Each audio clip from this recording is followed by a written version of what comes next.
Hello, it's Gina Gardiner here. For those of you who don't know me, I'm a multiple international best-selling author.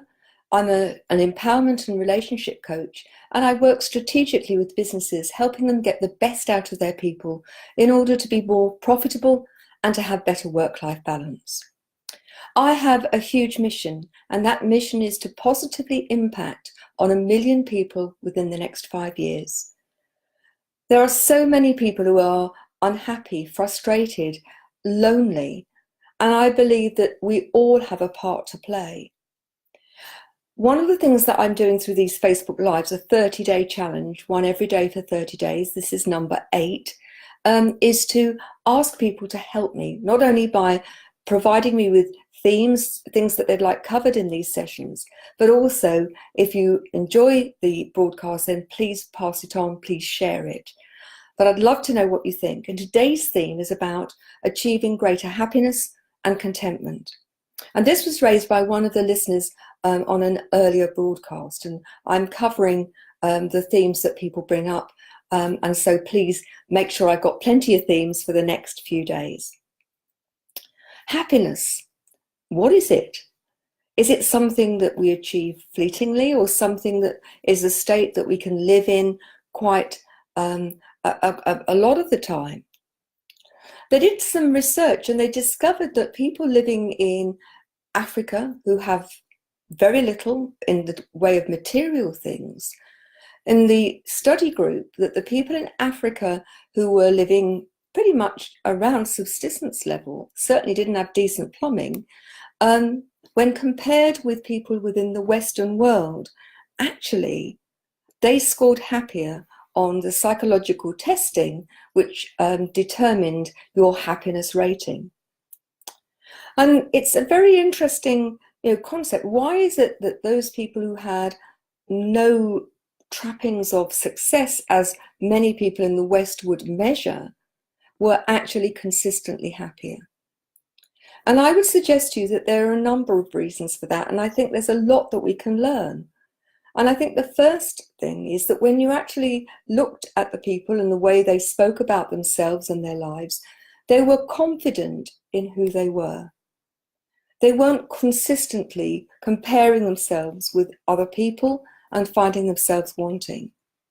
They had close-knit communities in which they believed that they mattered, that they were unlikely to feel lonely because they were in wraparound families and communities. Compare that with the Western world, where so many people live on their own in isolation, or live within a relationship where, although they're in a relationship, they still feel alone. They still feel that nobody really validates them or values them. They don't feel heard. They don't feel seen. Add to that the pressure that so many people are under to pay their mortgage, to buy the next technological piece of kit. And you'll have a situation where keeping up with those things that we consider to be necessary for day-to-day life don't exist in those other communities. We're put under pressure to achieve in a particular way right from being very small. And that comes from our parents and watching our parents. Our parents model the behaviours, and we internalise those rules and conditions that may not necessarily be intended, but they're actually what small children will absorb from just living within their family grouping. Then you have the media, and the media is very, very good at saying, you should have this. If you haven't got that, then you're not doing very well. Then add school, and you have all of the pressures of achieving in very tight corridors of learning. So if you aren't a good reader or you're not very good at maths, school has a way of saying, oh, you're failing. And so we live in a world, in the Western world, which is very competitive, very divisive. You listen to the news, add to the mix fear about things over which you have absolutely no control. And you can see why over half the prescriptions in the UK are for antidepressants, why so many youngsters are struggling to succeed in school and actually struggling with their mental health. I'm a governor of the sixth form college, and they're concerned about the huge explosion of youngsters who are struggling with depression, with self-harm. Now, the numbers are still a minority of the student body, but the numbers are growing, and they're growing quite quickly. So when we look at what makes us happy, one of the things that you very quickly recognize if you work with a lot of people, as I do, that there's a certain pattern. And the pattern is that we make all of these rules. I will be happy when.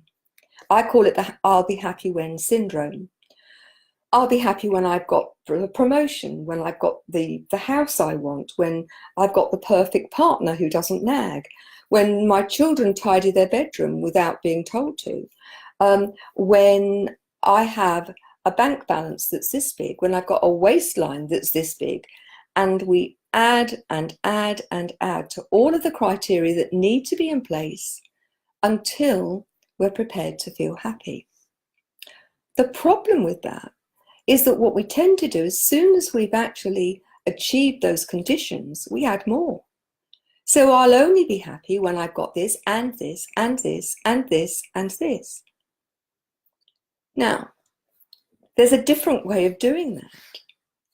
If you choose actively to be happy, and those who've listened to me before know that I will suggest to you that everything we do or don't do is a choice, and every choice has consequences. So you can choose to be happy, or you can choose to look at all of the things that you haven't achieved, that you haven't got, that you aren't. Find that you're wanting in whichever arena that you've set your criteria in, and then you're unlikely to feel happy. If you're always looking at the past and regretting or worrying or holding on to hurts, it's impossible to feel happy in the moment. If you're always worrying about the future, then your present is never going to be happy. So it's a bit like a big bowl of spaghetti. And what I would suggest you do is that you need to look at this in separate strands. Number one, be clear about the criteria and make it easy to feel happy. I'll feel happy anytime that I see something in nature that makes me smile, or I receive a phone call or a hug from a friend or a member of the family, or that somebody makes me laugh, or that I enjoy a good meal. And then you can add to the list. So instead of I need this and, I'll enjoy it when, so that any one of the criteria can actually help you feel happy. Feeling contented, I think, is very much about feeling at one with oneself, being genuinely happy and content to be who you are, to recognize that you are enough, and that your waistline, your bank balance, your job, your house actually aren't the measures of how valuable you are as a person. You just are. You are an amazing human being at so many different levels. Just your physical body. Think about how that works. Think about the fact you don't need to think about breathing or your cells replicating or your nails growing. It just happens. And you are the sum of your experiences and your beliefs and your expertise. You have any number of things that make you uniquely you. And it's when you are happy in your skin, when you are contented in your skin, when you believe you are enough, then happiness and contentment are so much easier to achieve. It also makes a difference if you let go of old past hurts and you forgive those people. Those of you that have listened to me before will know that I believe that forgiveness is nothing to do with forgetting. It's nothing to do with condoning. But if you don't let go of the past, it's like having a golden chain yanking you back. It's like you taking the poison and expecting somebody else to feel dreadful. It doesn't work that way. Happiness is absolutely down to you. Now, I would suggest that life is full of challenges. Unless you're going to shut yourself in a box, life is going to have the things that are going to really exercise your capacity to cope with them. But that's how we grow. So rather than seeing those challenges as something hugely negative, I know they can feel uncomfortable. I've been through enough of those challenges myself. Those of you that don't know my story, I've learned to walk twice as an adult. I would say to you, it's a great deal more difficult than learning to walk when you're a baby, because you've got farther to fall. But ultimately, the quality of your life is absolutely up to you. Nobody else is going to do it for you. So if you hand your emotional well-being, your physical well-being over to other people, you've got to put up with what they give you. This is about you taking responsibility for the quality of your life. And if you want to be happy and contented, then putting things in place in your life that help you do that. Now, there are a number of external things which can make it easier, but the big bit of work goes on in here and in your heart.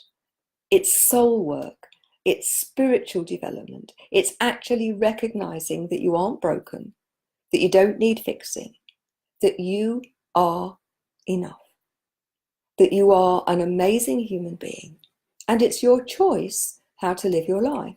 It's your choice to recognize the good things in life or not.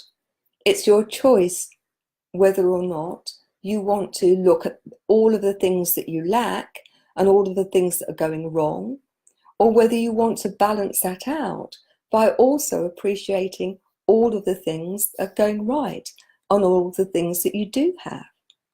And those of us in the Western world, we are, generally speaking, pretty privileged. There aren't many people who go to bed hungry. There aren't many people who haven't got a roof over their head. There are some, and I appreciate that. But interestingly, I was talking to a guy when I was in Los Angeles making the 13-part TV show about the book, Thriving, Not Surviving, The 5 Secret Pathways to Happiness, Success and Fulfillment. And I was talking to a homeless guy, and he was in the same spot every time I walked up and down the road. And on one occasion, I was on my own rather than walking with other people, and I stopped and I talked to him. And I asked him how he was. He said, "I'm great." I said, "Why are you here?" He said, "Because I choose to be." Now, that may not be the case for all the homeless people. I'm not suggesting it was. But for him, he was where he'd chosen to be. He seemed pretty happy. He seemed pretty together. It's not material things that make the difference. I know plenty of people who are wealthy, who live in big houses, who are lonely, unhappy, frustrated, angry, depressed. Material things do not make you happy. Now, I have had it said to me, but they make you comfortable. That may be the case. But happiness is something that you generate inside. So I've got a happiness challenge for you. It's something I use with clients. And the happiness challenge is to wake up each morning, and before you get out of bed, to do this with your arms, rather like the funky chicken. And if you can't feel your coffin, you say to yourself, "It's a new day. I choose to be happy." Now, the thing about that is it makes you laugh, and that's not a bad way to start the day. I would suggest that you try that for 7 days and see how you go. I've got clients who call it the funky penguin, the funky chicken, the funky turkey. You decide. The idea is that you actually start the day on a smile. Other things that can really make a huge difference to your sense of happiness and contentment are to collect gratitudes. Go through the day noticing things. When you do, you'll be living in the moment. So don't make it difficult. Somebody lets you in the traffic, that you see a rainbow, that you watch a baby and it makes you smile, or you watch your pet and it makes you smile. Something you can be grateful for, a great cup of coffee, a nice meal. Somebody phones you. Make it easy to feel grateful. As you go to sleep, just before that, scan the day and choose 5 things to be grateful for. What it does is start to recalibrate the brain to look for the positive. Again, try that for a couple of weeks. I will guarantee that if you do it regularly every day for 2 weeks, you will begin to feel much more positive. Even if you're a positive person to start with, it really does have the most incredible impact in your sense of well-being. The other thing that you can do that will make a huge difference are random acts of kindness. Things you can do that cost you no money or very little, that actually cost a bit of thought, a bit of time. It may be actually that you buy somebody a cup of coffee, or you will help someone carry their bags, or you'll take a neighbour's washing in when it's raining and they're out. But just something that shows that you are mindful and that you are caring and that you have done something to be kind. If you haven't watched the film Play It Forward, I would really urge you to do it. Make sure you've got a great big box of tissues, because it is tear-jerking.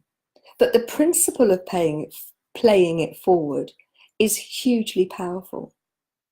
If you're watching this, then I would urge you, take action to actually bring some happiness to other people, because in doing that, you'll bring happiness to you too. Happiness and contentment are your choice. If you're always thinking about, oh, I should have done this, I shouldn't have done that, oh, I'm really cross with that person, I'm really upset with that person didn't talk to me in the way I wanted to. All the time that you're looking for those slights, you're closing the door on the possibility of happiness and contentment.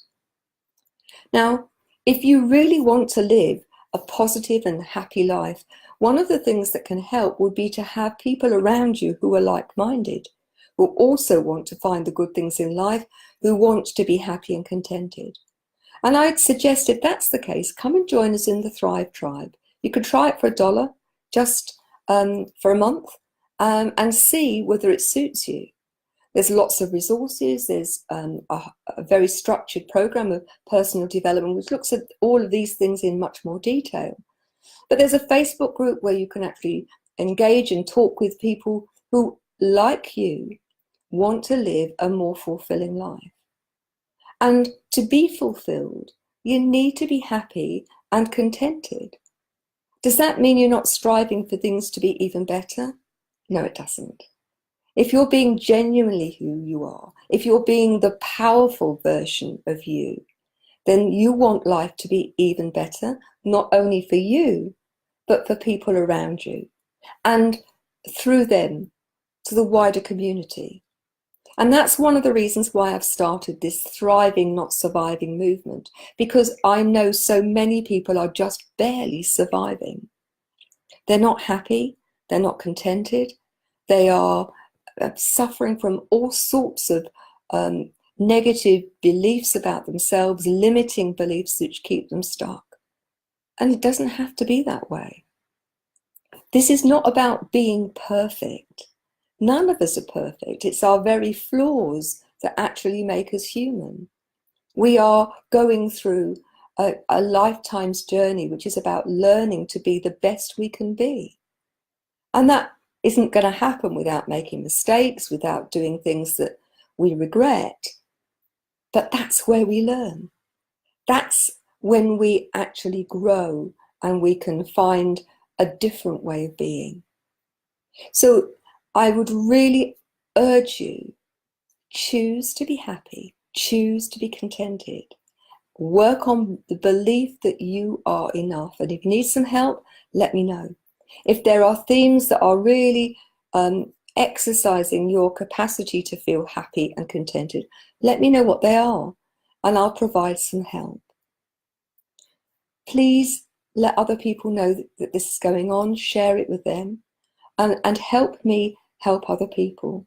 to step into their true potential, to step into the power of being genuinely them. You know, the door is closed unless you're open to the fact that things are possible. Once you give yourself permission for that possibility, it's like then pushing on an open door. When you are stuck in that belief that it can't happen, that you don't deserve it, that it's for other people and not for you, or you give yourself that huge list, I'll be happy when, remember, the I'll be happy when syndrome, when I've got all of these things in place. If you're going to wait till everything's in place, you're going to wait a long time. That moment will be gone. And the only thing we have is now. Because in a moment, that moment will be gone, and none of us can guarantee the future moment. Make the most of now. Make the most of your potential by stepping into your power, by being enough, by being genuinely who you are. So thank you so much for joining me today. I really have been grateful for you to join me. And if you're listening to the recording, please let me know in the comment box. Let me know what you think. Do share with me any of the things that you'd like me to cover, and please share with others what I'm offering. So thanks very much. Enjoy the rest of your day. Take care, and I'll see you tomorrow. Bye now.